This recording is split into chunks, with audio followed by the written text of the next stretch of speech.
طالب نے تو کلمہ پڑھا ہی نہیں. میں منبر پہ کہتا ہوں نہیں پڑھا. وہ کلمہ پڑھ کے مسلمان کیوں ہو؟ وہ کوئی کافروں کے گھر پیدا ہوا ہے.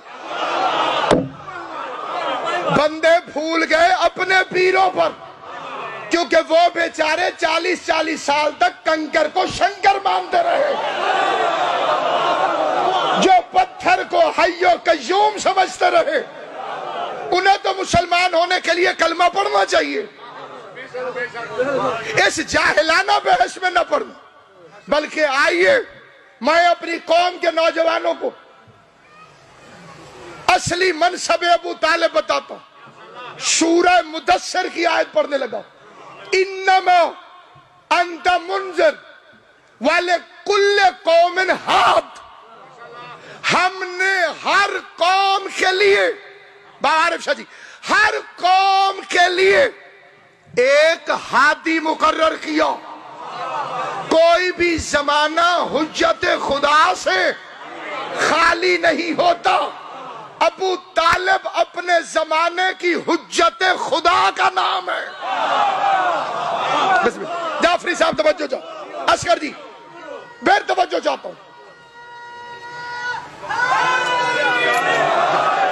اپنے زمانے کی حجت خدا کا نام، جس نے نبوت کا چارج مصطفیٰ کے حوالے کیا، جس نے انبیاء کے تبرکات مصطفیٰ کو دیے. چلیں بات تھوڑی سی خشک تو ہو جائے گی، لیکن توجہ چاہتا ہوں. امام حسین کا نام رکھا ہے اللہ نے، ٹھیک ہے.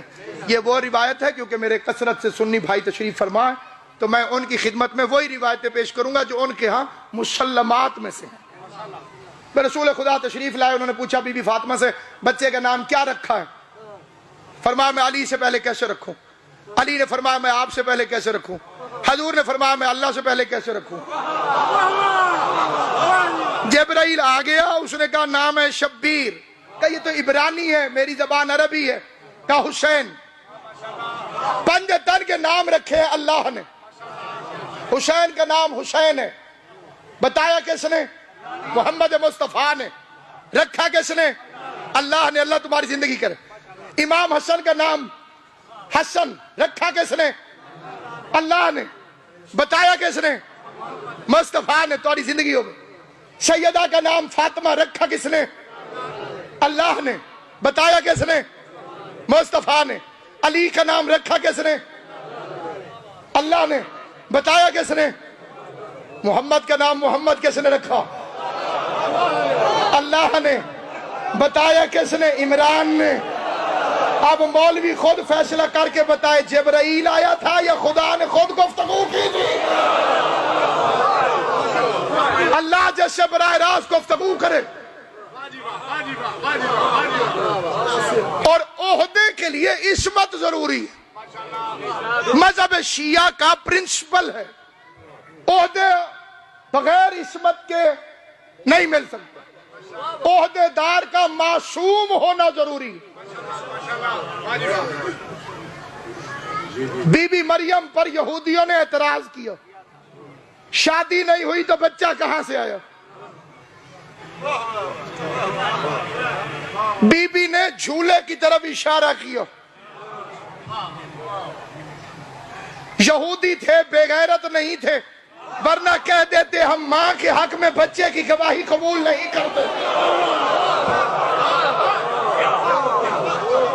اس نے کہا آتانی الکتاب وجعلنی نبی. عیسیٰ بولا، یہودی مطمئن ہو گئے. اور مریم کو آج تک ہولی لیڈی مانتے. معصومہ. معصومہ مانا کیوں؟ کہ اس کا بچہ بولا. جو بچہ اس عمر میں بولے جب بچے نہیں بولتے، ماں معصومہ ہوتی ہے. جو یہودیوں کو قرآن، جو یہودیوں سے گفتگو کرے، اس کی ماں تو معصومہ. اور وہ علی جو محمد کو قرآن سناتا رہا،